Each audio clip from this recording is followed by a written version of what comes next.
કૃષ્ણા સોબતીની નવલકથા જિંદગીનામા જિંદા રૂખ વિશે વિસ્તૃત માહિતી. કૃષ્ણા સોબતી 18 ફેબ્રુઆરી 1925 થી 25 જાન્યુઆરી 2019 હિન્દી સાહિત્યના એક પ્રખ્યાત લેખિકા હતા, જેમણે પોતાની રચનાઓ દ્વારા હિન્દી સાહિત્યને નવી ઊંચાઈઓ સુધી પહોંચાડ્યું. તેમની નવલકથા જિંદગીનામા જિંદા રૂખ 1979 હિન્દી સાહિત્યની એક એવી કૃતિ છે જેણે ન ફક્ત સાહિત્યિક જગતમાં પોતાની વિશેષ ઓળખ બનાવી, પરંતુ સામાજિક, સાંસ્કૃતિક અને ઐતિહાસિક દૃષ્ટિકોણથી પણ ઊંડી અસર છોડી. આ નવલકથાને 1980માં કેન્દ્રીય સાહિત્ય અકાદમી પુરસ્કારથી સન્માનિત કરવામાં આવી અને તે હિન્દી સાહિત્યમાં એક સીમાચિહ્ન માનવામાં આવે છે.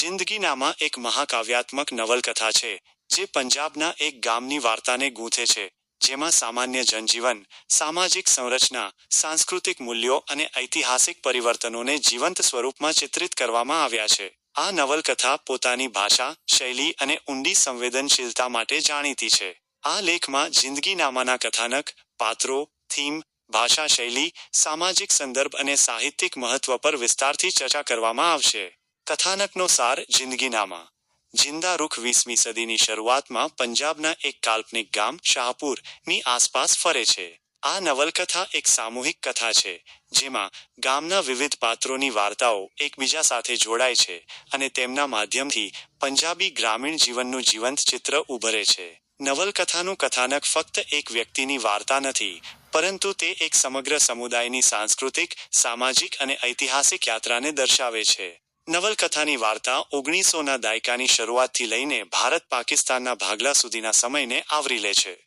આ દરમિયાન ગામના લોકો પોતાની રોજિંદી જિંદગી, ખેતીવાડી, સામાજિક રીતિ-રિવાજો અને પરસ્પર સંબંધોમાં વ્યસ્ત રહે છે. પરંતુ જેમ જેમ સમય બદલાય છે, બ્રિટિશ ઔપનિવેશિક શાસન, સ્વતંત્રતા આંદોલન અને આખરે ભાગલાની કરુણાંતિકા તેમના જીવનને અસર કરે છે. નવલકથામાં ગામના વિવિધ વર્ગો અને સમુદાયો જાટ, શીખ, મુસ્લિમ અને દલિત વચ્ચેના સંબંધોને બારીકાઈથી ચિત્રિત કરવામાં આવ્યા છે. આ નવલકથા સામાજિક એકતા અને સામૂહિક જીવનની સુંદરતાને દર્શાવે છે. સાથે જ તે પડકારો અને ટકરાવોને પણ ઉજાગર કરે છે જે સામાજિક અને રાજકીય પરિવર્તનો સાથે આવે છે. વાર્તાનું કેન્દ્રીય પાત્ર કોઈ એક વ્યક્તિ નથી, પરંતુ ગામનું સામૂહિક જીવન અને તેની આત્મા છે. તેમ છતાં, કેટલાક મુખ્ય પાત્રો જેવા કે શાહજી, લાલસિંહ, રબિયા અને કાલા ગામના વિવિધ પાસાઓ અને સામાજિક વર્ગોનું પ્રતિનિધિત્વ કરે છે. નવલકથામાં આ પાત્રોની વ્યક્તિગત વાર્તાઓ અને તેમના પરસ્પર સંબંધો ગામની સામૂહિક વાર્તાને વધુ ઊંડાઈ પ્રદાન કરે છે. મુખ્ય પાત્રો. જિંદગીનામામાં ઘણા પાત્રો છે જે ગામના વિવિધ સામાજિક અને સાંસ્કૃતિક તાણાવાણાને દર્શાવે છે. કેટલાક મુખ્ય પાત્રો નીચે મુજબ છે.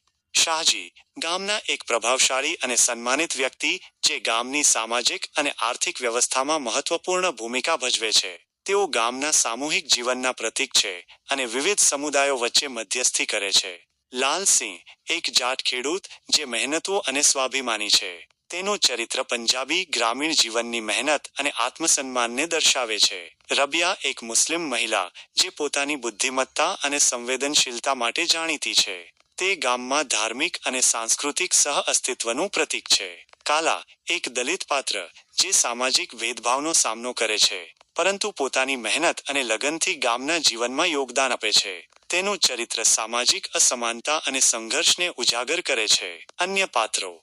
નવલકથામાં ઘણી અન્ય સ્ત્રીઓ, બાળકો અને વિવિધ સમુદાયોના લોકો છે જે ગામના સામૂહિક જીવનને જીવંત બનાવે છે. આ પાત્રોની વાર્તાઓ વ્યક્તિગત સ્તર પર તેમના સંઘર્ષો અને આકાંક્ષાઓને દર્શાવે છે, પરંતુ સામૂહિક રીતે તેઓ પંજાબી ગ્રામીણ સમાજનું વ્યાપક ચિત્ર પ્રસ્તુત કરે છે.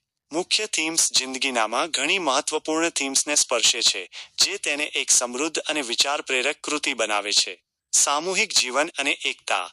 નવલકથાનું મૂળ સ્વર ગામના સામૂહિક જીવનની એકતા અને સહ-અસ્તિત્વ છે. વિવિધ ધર્મો, જાતિઓ અને સામાજિક વર્ગોના લોકો ગામમાં એકસાથે રહે છે અને તેમની પરસ્પર સમજ અને સહયોગ ગામની તાકાત છે. ટાગોરની જેમ, સોબતી પણ માનવતાવાદ અને સામાજિક એકતા પર ભાર મૂકે છે. સામાજિક અસમાનતા.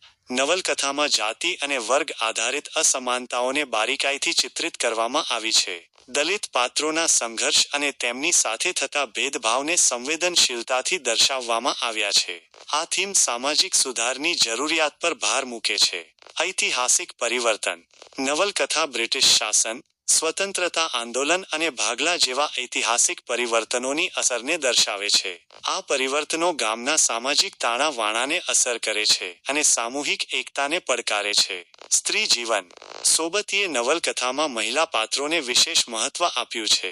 રબિયા અને અન્ય મહિલા પાત્રો પોતાની બુદ્ધિમત્તા, સાહસ અને સંવેદનશીલતાના માધ્યમથી સામાજિક બદલાવમાં યોગદાન આપે છે. આ થીમ સોબતીની નારીવાદી વિચારસરણીને દર્શાવે છે. પ્રકૃતિ અને ગ્રામીણ જીવન. નવલકથામાં પંજાબના ગ્રામીણ પરિદૃશ્ય, ખેત ખલિહાન અને પ્રકૃતિની સુંદરતાને જીવંત સ્વરૂપમાં ચિત્રિત કરવામાં આવી છે. પ્રકૃતિ ગામના જીવનનો અભિન્ન ભાગ છે અને પાત્રોના જીવનને ઊંડાઈ પ્રદાન કરે છે. ભાષા અને શૈલી. જિંદગીનામાની ભાષા તેની સૌથી મોટી તાકાત છે. કૃષ્ણા સોબતીએ પંજાબી અને હિન્દીના મિશ્રણથી એક એવી ભાષા રચી છે જે ગ્રામીણ જીવનની જીવંતતા અને પ્રામાણિકતાને દર્શાવે છે. નવલકથામાં પંજાબી શબ્દો, રૂઢિપ્રયોગો અને લોક સંસ્કૃતિના તત્વોનો ઉપયોગ કરવામાં આવ્યો છે, જે તેને એક અનોખો સ્વાદ આપે છે. તેમની ભાષા કાવ્યાત્મક, સંવેદનશીલ અને ઊંડી છે, જે વાચકને ગામના માહોલમાં ડૂબાડી દે છે. સોબતીની શૈલી મહાકાવ્યાત્મક છે, જેમાં કથાનકને ઘણા સ્તરો પર ગૂંથવામાં આવ્યું છે. નવલકથામાં સંવાદ, વર્ણન અને લોકકથાઓનું મિશ્રણ છે, જે તેને એક સમૃદ્ધ અને બહુઆયામી કૃતિ બનાવે છે. તેમની લેખન શૈલીમાં એક ઊંડી સંવેદનશીલતા અને માનવીય કરુણા ઝલકે છે, જે વાચકને પાત્રો સાથે ઊંડો લગાવ અનુભવે છે. સામાજિક અને ઐતિહાસિક સંદર્ભ. જિંદગીનામાનું લેખન 20મી સદીના મધ્યમાં થયું, જ્યારે ભારત સ્વતંત્રતા પછી પોતાની નવી ઓળખ બનાવી રહ્યું હતું. આ નવલકથા તે સમયના સામાજિક અને ઐતિહાસિક પરિવર્તનોને દર્શાવે છે, વિશેષ રૂપે પંજાબમાં ભાગલાની કરુણાંતિકાને. સોબતીએ નવલકથામાં ભાગલાના દર્દને સૂક્ષ્મતાથી ચિત્રિત કર્યું છે, જે ગામના સામૂહિક જીવનને અસર કરે છે. નવલકથામાં બ્રિટિશ શાસન દરમિયાન ગ્રામીણ ભારતના સામાજિક માળખા, જમીનદારી પ્રથા અને સામૂહિક જીવનને પણ દર્શાવવામાં આવ્યું છે. સોબતીએ વિવિધ સમુદાયો વચ્ચેના સંબંધોને સંવેદનશીલતાથી પ્રસ્તુત કર્યા છે, જે તે સમયની સામાજિક જટિલતાઓને ઉજાગર કરે છે. સાહિત્યિક મહત્વ. જિંદગીનામા હિન્દી સાહિત્યમાં પોતાની અનોખી શૈલી અને ઊંડા સામાજિક ચિત્રણ માટે જાણીતી છે. તેને 1980માં સાહિત્ય અકાદમી પુરસ્કારથી સન્માનિત કરવામાં આવી અને તે હિન્દીમાં પુરસ્કૃત થનારી પ્રથમ મહિલા લેખિકાની કૃતિ હતી. આ ઉપરાંત સોબતીને આ નવલકથા માટે ઘણા અન્ય પુરસ્કારો પણ મળ્યા, જેમ કે સાહિત્ય શિરોમણી એવોર્ડ 1981, હિન્દી અકાદમી એવોર્ડ 1982 અને મૈથિલી શરણ ગુપ્ત એવોર્ડ. આ નવલકથા હિન્દી સાહિત્યમાં એક મહાકાવ્યાત્મક કૃતિ તરીકે સ્થાપિત છે, જે સામાન્ય જનજીવનને ઊંડી સંવેદનશીલતા સાથે પ્રસ્તુત કરે છે. સોબતીની લેખન શૈલી અને ભાષાએ હિન્દી સાહિત્યમાં એક નવું ધોરણ સ્થાપિત કર્યું, અને તેમની આ કૃતિ આધુનિક હિન્દી નવલકથાઓમાં એક મહત્વપૂર્ણ સ્થાન ધરાવે છે. કૃષ્ણા સોબતીનું યોગદાન. કૃષ્ણા સોબતી હિન્દી સાહિત્યના એક એવા લેખિકા હતા, જેમણે પોતાની રચનાઓના માધ્યમથી સામાજિક અને સાંસ્કૃતિક મુદ્દાઓને નવા દૃષ્ટિકોણથી પ્રસ્તુત કર્યા. તેમની અન્ય મુખ્ય કૃતિઓમાં દર સે બિછુડી, મિત્રો મરજાની, સૂરજમુખી અંધેરે કે અને એ લડકી શામેલ છે. સોબતીને 2017માં જ્ઞાનપીઠ પુરસ્કારથી પણ સન્માનિત કરવામાં આવ્યા, જે હિન્દી સાહિત્યમાં તેમની અતુલ્ય ઉપલબ્ધિઓનું પ્રતીક છે. સોબતીની લેખનીમાં નારીવાદી દૃષ્ટિકોણ, સામાજિક સુધાર અને માનવતાવાદી વિચારસરણી સ્પષ્ટ રીતે ઝલકે છે. તેમણે પોતાના લેખનના માધ્યમથી સામાજિક અસમાનતાઓ, વિશેષ રૂપે મહિલાઓ અને હાંસિયામાં ધકેલાયેલા સમુદાયોના મુદ્દાઓ ઉઠાવ્યા. જિંદગીનામામાં પણ તેમની આ વિચારસરણી સ્પષ્ટ રીતે દેખાય છે, જ્યાં તેઓ સામાજિક એકતા અને માનવીય મૂલ્યો પર ભાર મૂકે છે. નિષ્કર્ષ. કૃષ્ણા સોબતીની જિંદગીનામા જિંદા રૂખ હિન્દી સાહિત્યની એક એવી કૃતિ છે, જે પોતાની ઊંડી સંવેદનશીલતા, સમૃદ્ધ ભાષા અને સામાજિક ચિત્રણ માટે જાણીતી છે. આ નવલકથા પંજાબના ગ્રામીણ જીવનનો એક